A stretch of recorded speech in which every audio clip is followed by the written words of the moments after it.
kita akan bahas film ini. Dancing in the Rain. Artinya apa sih Dancing in the Rain itu? Dancing itu menari. The rain di bawah salju. Jadi artinya menari di bawah hujan. Itu siapa yang pernah nonton? Spill kasihnya di kolom komentar. Seperti judul di film ini, Dancing in the Rain, yang artinya menari di bawah hujan. Sejak kecil, Banyu suka sekali dengan hujan, hingga kedua sahabatnya pun juga ikut suka kepada hujan. Setiap hujan turun, mereka akan menari di bawah rintik air. Nah, jadi hujan itu memiliki makna yang mendalam untuk mereka bertiga. Oke, jadi Dancing in the Rain itu menceritakan tentang tokoh utamanya itu ada 3. Ya. Yang pertama itu ada Banyu yang diperankan oleh Dimas Anggara. Jadi waktu kecil itu Banyu udah ditelantarkan sama kedua orang tuanya, terus diasuh sama yang dengan penuh kasih sayang. Jadi waktu masuk TK, waktu pelajaran, si Banyu ini punya dunianya sendiri. Dia tidak memperhatikan gurunya ketika pelajaran berlangsung. Dan dia memiliki hobi yaitu menggambar dan mewarnai. Hal tersebut disadari oleh guru TK-nya, terus disampaikan sama yang petinya dan disarankan untuk dibawa ke psikiater.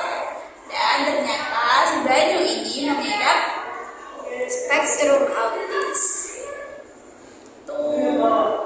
Ya, waktu sekolah, si Banyu ini dia tidak mempunyai teman sekalipun. Tapi ketika dia dibully sama teman-teman sebayanya, terus ada tuh pahlawan dia hero, ya namanya Radin, dia ditolongin sama Radin, terus mereka kenalan, akhirnya mereka berteman. Nah, si Radin ini sangat tulus sekali berteman sama si Banyu. Dia tidak memandang Banyu dengan dia berkebutuhan khusus, dia berteman tulus. Nah, si Radin ini diperankan oleh Deva Mahendra. Terus di situ mereka punya satu lagi teman cewek, namanya Kinara. Kinara diperankan oleh Bunga Zainal. Di awal kenalnya Banyu dengan Kinara itu waktu Kinara dibully sama teman-temannya. Jadi tasnya itu dilempar-lemparkan sesama temannya gitu. Terus ditolong sama si Banyu.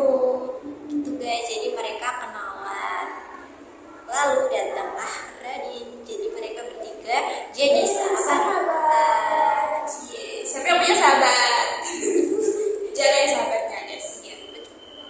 Nah, persahabatan mereka bertiga berlanjut sampai mereka dewasa. Saat dewasa, si Radin ini jadi pemain basket. Terus si Banyu, nah dia tuh pinter, walau dia punya kebutuhan khusus, tapi dia tuh pinter dan jenius. Sampai suatu ketika dia sempat memenangkan Olimpiade Sains Nasional juara 1 guys. Terus satu Pak, wow. Tapi temannya yang satu si siapa?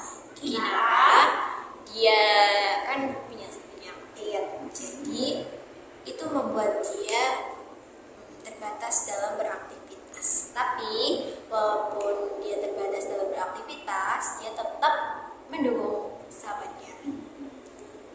Dan persahabatan mereka bertiga itu ternyata gak direstuin sama orang tuanya Radin. Karena mamanya Radin menginginkan Radin untuk bersahabat dengan orang yang normal seperti itu. Dan mamanya Radin kerap kali mengganggu si Banyu untuk menjauhi si Radin karena itu tadi mamanya menganggap bahwa Banyu hanya membebankan si Radin saja gitu guys. Dengan permasalahan itu tadi membuat ending guys. Nah endingnya antara antara happy atau sedih. Jadi kalian harus nonton, pasti nonton. nanti tulis di kolom komentar ya kalau udah nonton. Ya. Benar.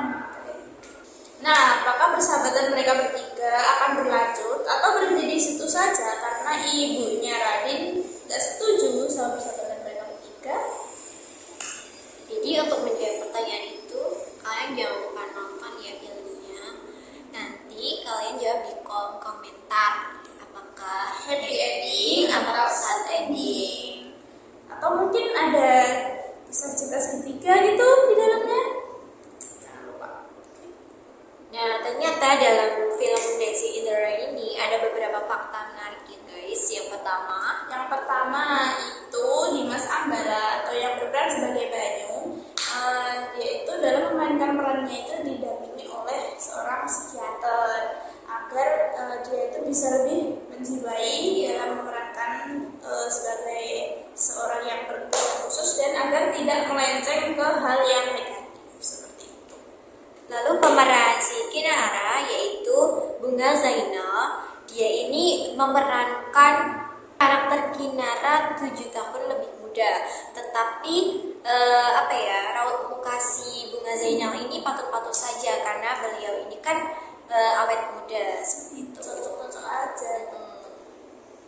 Nah, lalu ada lagi nggak Jika? Apa cuma 2 itu fakta-faktanya mungkin? Ada lagi dong, ternyata soundtrack film Dancing in the Rain ini ternyata terinspirasi dari kisah persahabatan antara Melly Guslo dengan Nike Ardilla. Mereka itu berteman baik dan sempat dan populer di era tahun 90-an. Jadi lagu itu memang diciptakan Melly Guslo dan dalam ciptaannya itu beliau teringat dan sahabatnya yaitu Nike Ardilla. Nah, film Dancing in the Rain ini kan dirilis pada tahun 2018.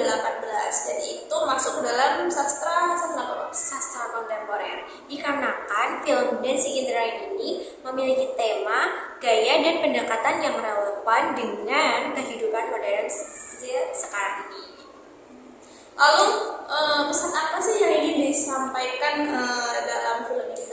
Film ini menyampaikan pesan yang positif dan juga inspiratif kepada kita semua mengenai potensi anak yang berkebutuhan khusus yang dapat memotivasi penonton untuk lebih memahami dan mendukung mereka yang berkebutuhan khusus, khususnya autis. Jadi harapannya dengan adanya film ini tuh kita nggak membeda-bedakan gitu, Lebih menghargai lagi. terus kita juga harus selalu mendukung mereka. Pasti setiap orang itu punya potensinya masing-masing dan semua ciptaan Tuhan itu sempurna. Pokoknya kalian jangan lupa nonton film ini karena banyak sekali motivasi yang dapat diambil di film ini. Jadi kalian wajib nonton. Oke, sekian dari kami. Sampai jumpa lagi di video selanjutnya. Dadah.